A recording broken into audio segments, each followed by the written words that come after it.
नीलकंठ वर्णी ने लगभग 1 साल पहले अयोध्या से अपनी कल्याण यात्रा का प्रारंभ करते हुए सरयू नदी में कूदकर उसे पार करके जाने का मार्ग अपनाया था।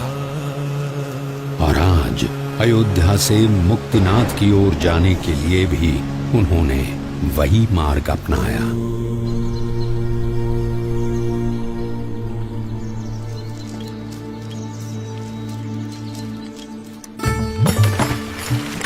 सरयू नदी को पार करके मुक्तिनाथ की ओर बढ़ चले नीलकंठ वर्णी हरैया गांव में आए। ये लीजिए, कुछ भोजन कर लीजिए वर्णी जी।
प्रणाम प्रभु। बड़ी दिव्य और असाधारण प्रतिभा है आपकी। शायद आप वही है जिनकी भक्ति हम करते हैं, जिनके आशीर्वाद से हमारा राज्य, हमारा संसार चलता है। आपके आगमन से मेरे राज्य की धरती तो पावन हो ही गई है। अब कृपया मेरे राजभवन में पधारकर उसे भी धन्य कीजिए। आपके और आपके परिवार के बलिष्ठ संस्कार हैं, इसीलिए मैं आपके वहां जरूर आऊंगा।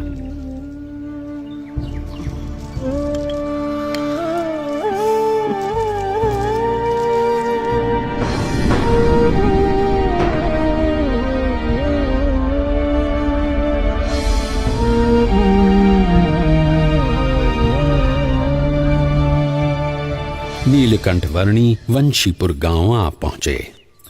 कोई कहियो रे प्रभु आवन की, कोई कहियो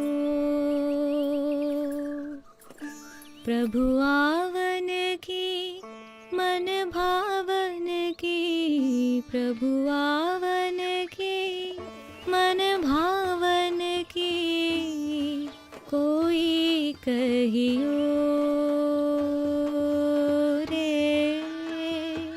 प्रभु आवन की, कोई कहियो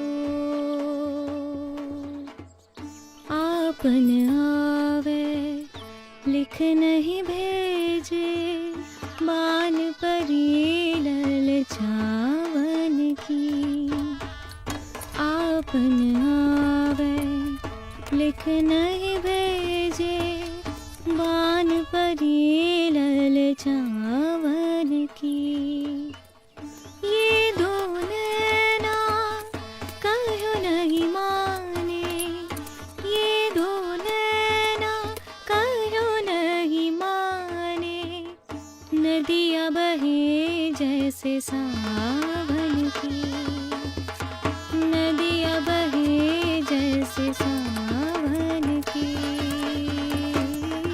कोई कहियो। ये महाराज पैदल चलकर क्यों आ रहे हैं? हाँ, और घोड़े के ऊपर कौन बैठा है? देखूं तो महाराज पैदल, अवश्य ही कोई विशिष्ट अतिथि होंगे।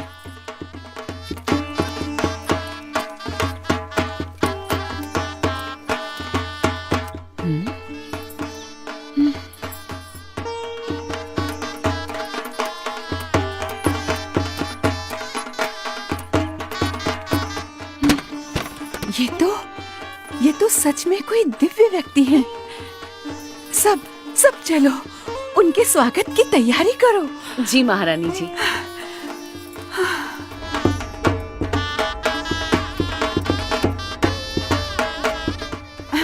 और सुनो, राजकुमारी ईला और सुशीला को भी बुला लो।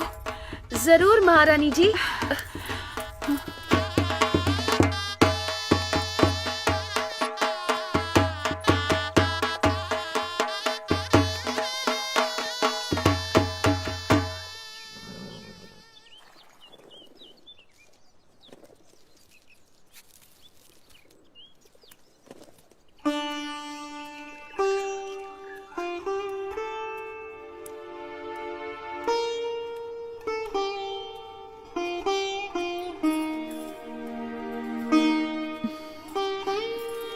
प्रणाम।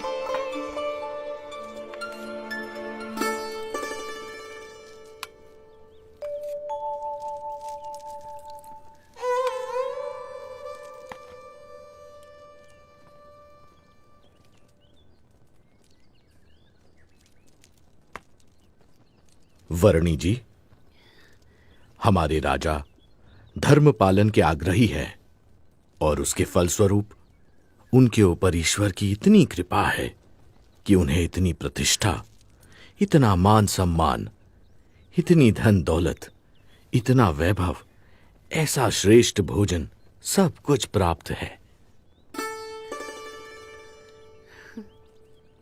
धर्म का संबंध केवल धन दौलत, पद प्रतिष्ठा, मान सम्मान, बाह्य वैभव और बाह्य व्यक्तित्व से नहीं, किंतु आंतरिक प्रतिभा से है।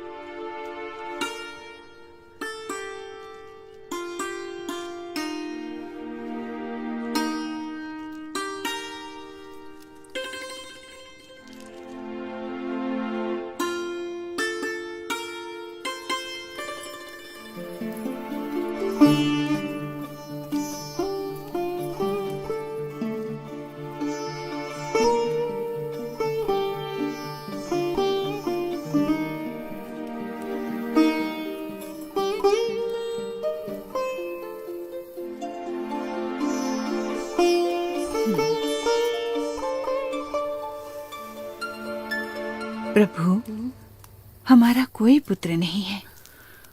उस बात से मैं चिंतित रहती थी, पर अब आपके आने से मेरे पुत्र की कमी पूरी हो गई। अब आप यहीं रुक जाइए। आपके पूर्व जन्मों के संस्कार हैं और आपका भक्ति भाव भी है, इसीलिए मैं यहाँ आया हूँ। और आपकी तरह और कई मुमुक्षुओं को भी मुझे मिलना है।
मन ही मन में बड़ा मुस्कुरा रही हो, क्या सोच रही हो?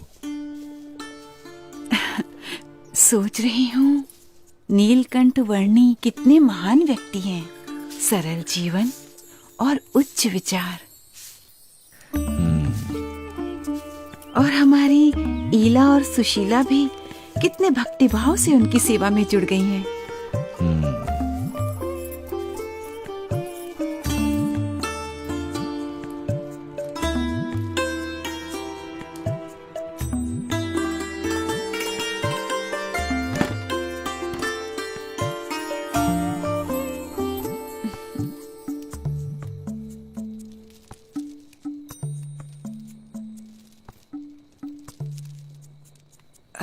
नीलकंठ वर्णी, कई दिनों से आप हमारे साथ हमारे स्वजन की तरह ही बस रहे हैं।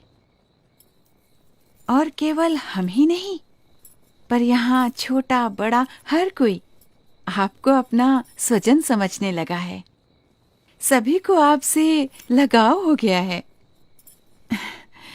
इतने दिनों से आपका जीवन निकट से देखकर हमें प्रतीति है कि आप कोई असाधारण दैवी तत्व हैं, साक्षात परमात्मा हैं। ये सब देखकर मेरे मन में एक विचार आ रहा है कि यदि आप हमेशा के लिए हमारे स्वजन बनकर रह जाएं, तो कितना अच्छा होगा। यदि समझ में आए तो मैं तो हमेशा के लिए सबका स्वजन हूँ, एक सच्चे स्वजन की तरह हमेशा सबके साथ ही रहता हूँ। अब हमारी अपेक्षा है कि हम ये सब कुछ त्याग कर आपके चरणों में न्यौछावर करके मोक्ष के काम में ध्यान दें।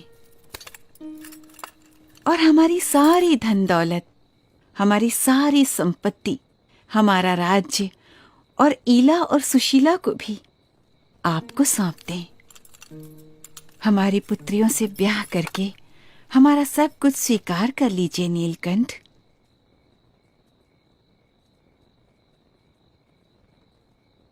आप तो साक्षात परमात्मा हैं। आपसे अच्छा पति हमारी पुत्रियों को कहाँ मिलेगा? माते, जो सबका स्वजन है उसे केवल अपना बना लेना चाहती हैं।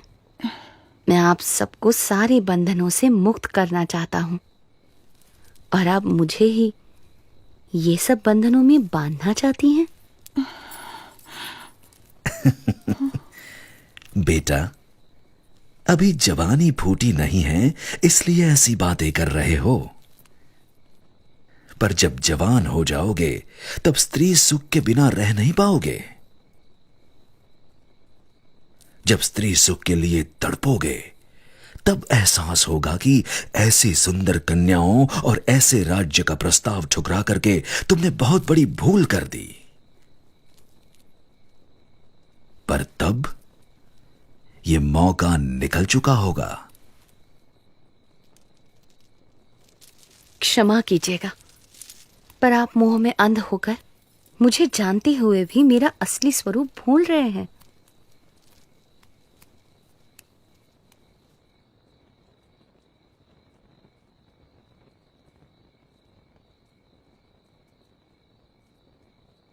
यही तो माया का प्रभाव है कि जो परमात्मा की उपस्थिति में भी आपको परमात्मा का सुख लेने नहीं देता है, और ऊपर से साक्षात परमात्मा में भी माया का भाव लाकर रख देता है।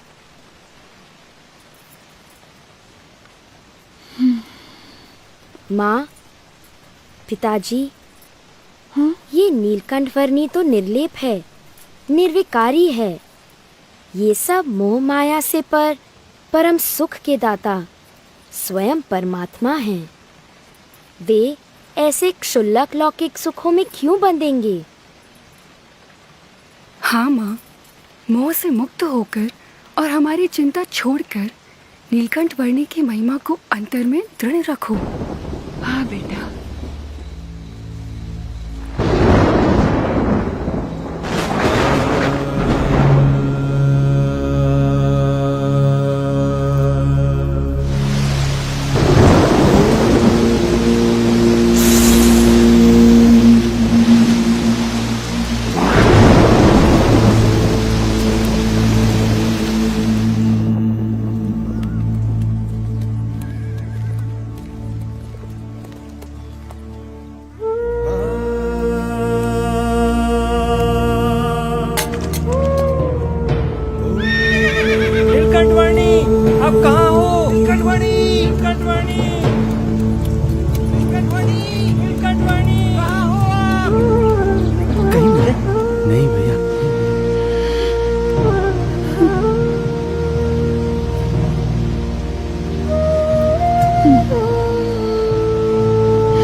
क्या हुआ? नीलकंठ वर्णी मिले? सुबह से लेकर अब तक हमने नीलकंठ वर्णी को हर दिशा में ढूंढा, पर वो कहीं नहीं मिले।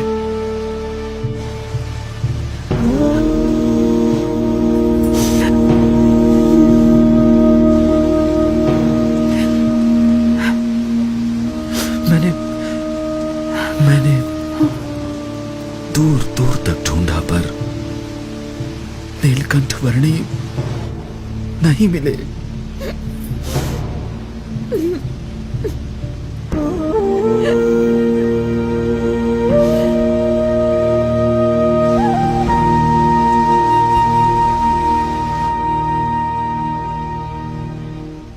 माँ, वे चले तो गए हैं, पर हमें सच्ची समझ देकर गए हैं, हमारा कल्याण करके गए हैं।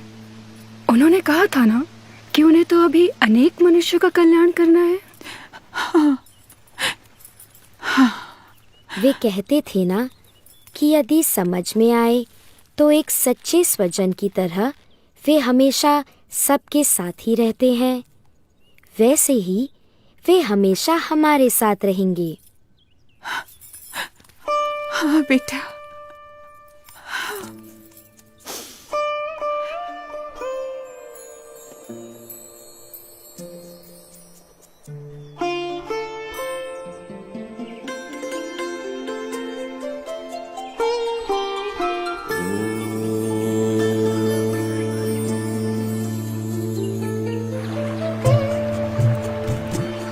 हर एक को हर बंधन से मुक्त करके परम कल्याण के मार्ग पर प्रेरित करने के लिए जिनकी ये कल्याण यात्रा थी, वो नीलकंठवर्णी किसी भी प्रकार के मायिक बंधनों में बंधकर कैसे रह सकते थे।